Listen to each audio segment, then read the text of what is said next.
DGOS qu'il faut saisir par rapport à ça. Nous, ce que l'on a souhaité, puisque c'est à leurs mains, c'est que, comme les indicateurs de qualité et sécurité des soins, ça reste effectivement les paramètres essentiels du calcul de l'IFAC. Mais c'est en train d'être revu, puisqu'il y a eu une suspension de l'IFAC, et nous avons très prochainement des échanges avec la DGOS qui nous montrera comment ils souhaitent faire évoluer leurs propres indicateurs de calcul et de répartition de l'IFAC. C'est vrai que les indicateurs de qualité et de sécurité des soins ont été en partie suspendus, puisque ISA 10 a été maintenu. Les indicateurs qui sont en lien avec des extractions qui sont réalisées en partenariat avec tous ceux qui travaillent avec la TIH, eh bien, sont maintenus. Par contre, pour alléger le travail des professionnels, tout ce qui correspondait aux X, mais relatif à leur propre sortie de dossiers ont été suspendus. Donc on est dans une période effectivement allégée sur les X.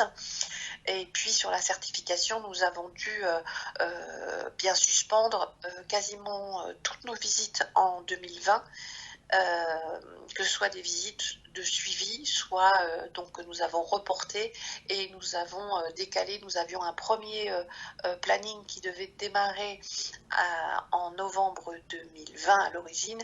Nous avons absolument tout décalé. Donc cette année, nous visons environ, donc après ces 35 visites, environ 220 visites à compter de septembre, et puis après on reprendra un rythme classique d'environ en moyenne par an 650 visites tous les ans. En ce qui concerne les CAQES, c'était la deuxième partie. Alors les CAQES, c'est vrai qu'ils sont différents en fonction de chacune des ARS et elles sont à la main de chacune des ARS. Donc là, l'articulation de chaque CAQES avec le référentiel, c'est un travail que nous n'avons pas mené, mais c'est vrai que c'est un petit peu compliqué, comme en plus certaines ARS sont en train de bouger leur CAQES. Si effectivement ces évolutions, dès qu'elles seront confirmées, on pourra éventuellement y travailler. Enfin, pour le moment, il y a quand même une assez grande hétérogénéité. Donc nous avons une obligation d'avoir un référentiel absolument couvrant l'ensemble du territoire. Donc là, ça n'est pas à notre main non plus. Merci beaucoup. Est-ce que vous avez d'autres questions? Ricardo, vous pouvez passer la dernière, parce que là, on est sur le... Hop, je passe la dernière. Voilà. Est-ce qu'il y a d'autres... je ne vois pas les autres mains. Non, il n'y a pas des mains levées pour le moment. Ah, si. Mona, je te laisse la parole. Merci Ricardo, bonjour à tous. Merci infiniment Anne, c'était à la fois très simple et très éclairant pour nous tous. Moi je voulais revenir sur un point que tu as évoqué au début de ta présentation, l'articulation finalement avec les ARS qui peuvent donc se saisir du rapport de certification pour prendre une décision de régulateur et remettre éventuellement en cause une autorisation d'activité. Est-ce que tu peux nous en dire un petit peu plus sur cet aspect un peu nouveau finalement, confirmer, en tout cas affirmer des choses? Alors nouveau, pas tout à fait, parce que ça fait plusieurs années que c'est possible et certaines ARS s'en sont emparées. Fort heureusement, nous non certifions peu d'établissements. En nos relations avec l'ARS, c'est que d'abord on les prévient de tout ce qui est calendrier au niveau de leur région. Après, c'est vrai que la règle commune est qu'on fasse une visite par établissement, donc finesse juridique. Néanmoins, lorsqu'il y a, et ça arrive quand il y a une direction commune, avec une direction qualité commune à plusieurs établissements, qu'il y a une coopération forte entre les communautés médicales et les représentants des usagers. Donc, nous acceptons une dérogation et ne faire qu'une visite groupée pour plusieurs établissements juridiques. Et donc, nous demandons l'avis et l'éclairage de l'ARS pour savoir si effectivement ces demandes qui nous sont faites par les établissements, est-ce que les ARS ont la même vision et sont d'accord pour que on fasse prononcer à la commission de certification cette dérogation par rapport au principe une visite, un établissement juridique. Après, en ce qui concerne, nous sommes en lien avec les ARS parce qu'avant chaque visite, c'est vrai que donc on a en moyenne, sauf cas exceptionnels en fonction de certaines ARS ou de cas particuliers, 2 rencontres avec elles par an pour qu'elles puissent nous éclairer de situations, de contexte qu'il est important de connaître avant de partir en visite. Et puis, lorsque l'on s'aperçoit juste après la visite qu'effectivement il y a des difficultés dans ces établissements, nous les prévenons assez rapidement pour éclairer la commission de certification qui portera son jugement pour savoir premièrement si elles sont informées de ces difficultés, s'il est prévu certaines choses, parce que c'est vrai que dans ces cas-là, ça pourra éclairer la commission, soit de prendre une décision directe de non-certification ou de leur laisser quelque temps, parce que ça peut arriver que par rapport à un rééquilibrage de moyens, par exemple, et du coup les ARS interviennent, certains plans d'action pour revenir un petit peu au niveau d'exigence souhaité puissent être décidés et qui permettent à l'établissement sous un an de corriger ce genre de difficultés. Et puis nous gardons aussi, et ça fait partie de notre dispositif, de fiches d'alerte pendant les visites. C'est-à-dire que si les experts constatent une situation grave qui nécessite d'alerter l'ARS avec... nous maintenons ça et donc c'est aussi l'objet, lorsque les experts nous remontent ces situations, nous l'avons eu sur quelques cas de situations de l'équivalent de danger grave et imminent quelque part, et donc nous saisissons tout de suite les ARS par rapport à ces situations sur lesquelles c'est assez peu fréquent fort heureusement, mais c'est arrivé avec des situations extrêmement complexes, donc ça peut arriver. Donc voilà, nous partageons, voilà le niveau d'échange que nous avons avec les ARS. Quelque chose qu'on a quand même allégé, c'est-à-dire qu'avant, c'était les établissements qui saisissaient leurs propres, qui ressaisissaient, parce que moi j'étais dans l'établissement, notamment au niveau des finances, et on avait l'impression qu'on n'arrêtait pas de saisir nos activités. Et donc, antérieurement, il fallait redonner dans le système SARA le nombre de lits, le nombre de séjours, etc. Là, nous sommes modernisés, c'est-à-dire qu'on part sur les statistiques d'activité des établissements qui sont de surcroît validées par les ARS, donc des datas confirmées.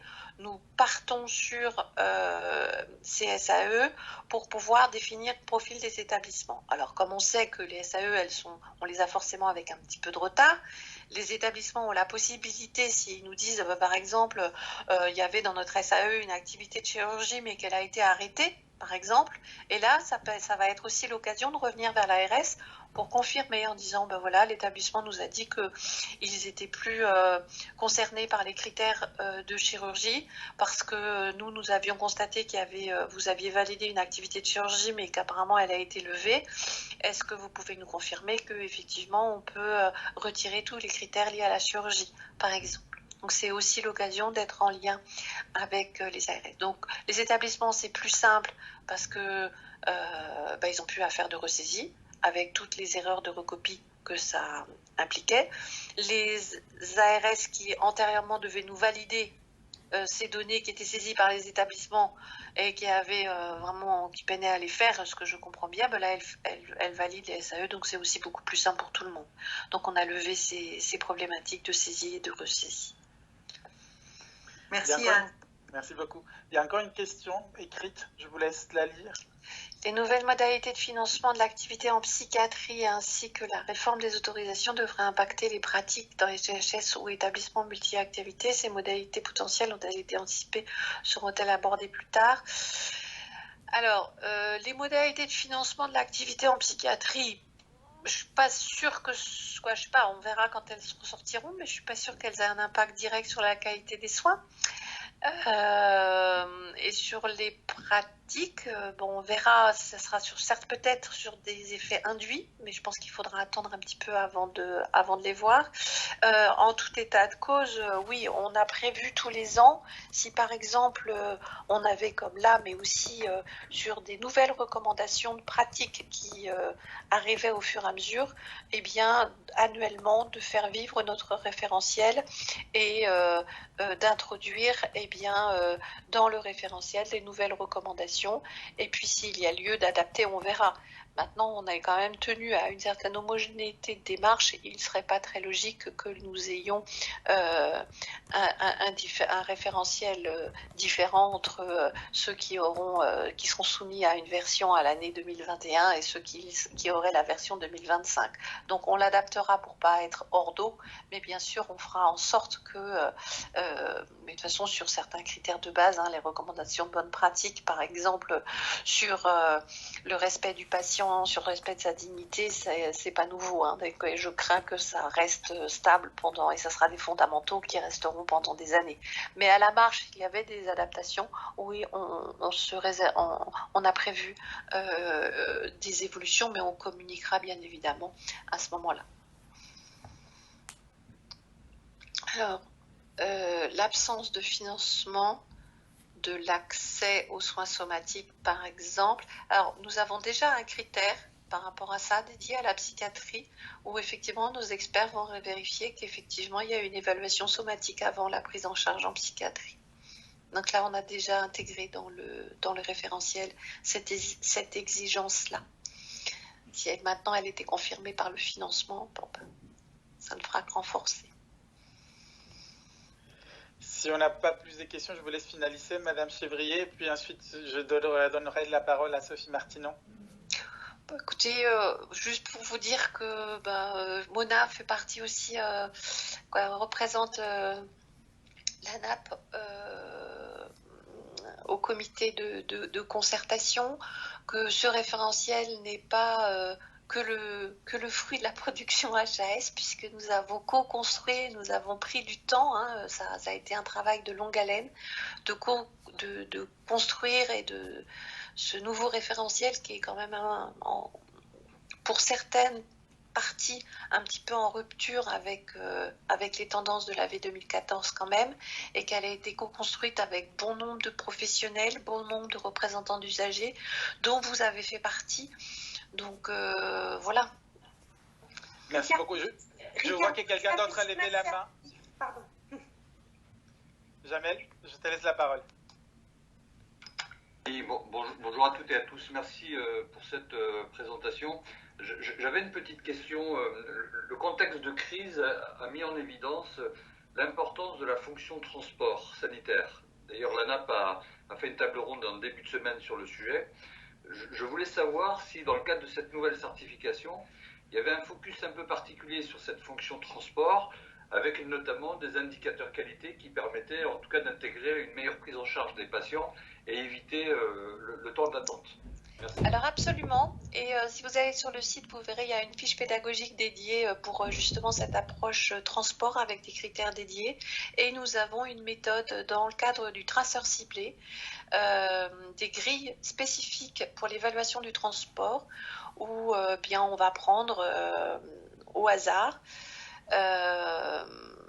on va demander à l'établissement comment ça va se passer. On va leur dire voilà, il y a une prescription de transport, eh bien on va redérouler en disant et on va regarder comment se passe le transport de ce patient. Donc c'est la méthode utilisée, c'est le traceur ciblé avec des grilles spécifiques sur le transport, et vous verrez dans cette fiche pédagogique ça vous permettra de reprendre tous les critères. Et puis si vous voulez, avec le nouvel outil que nous avons développé sur le site internet, si vous sélectionnez la modalité transport, bien vous pourrez sélectionner tous les critères et les éléments d'évaluation qui sont en lien avec le transport. Oui. Ok, merci beaucoup. Merci. Il y a Florence qui nous a partagé le lien vers les fiches pédagogiques. Un grand merci. Anne, est-ce que vous voulez dire un petit dernier mot? Non, vous remercier de m'avoir écouté. Merci et de à votre vous. participation. Bien, grand bravo. Je laisse la parole à Sophie Martinon. Un grand merci à vous. Effectivement, on est très nombreux ce matin, preuve de l'intérêt des Anapiens pour ce sujet. En tout cas, moi, je trouve que d'une part, c'est extrêmement clair. On voit bien qu'il y a un enjeu en termes de résultats. Et puis, je trouve que les efforts en termes de simplicité, lisibilité, en tout cas, sont portés et on le sent dans cet objectif-là.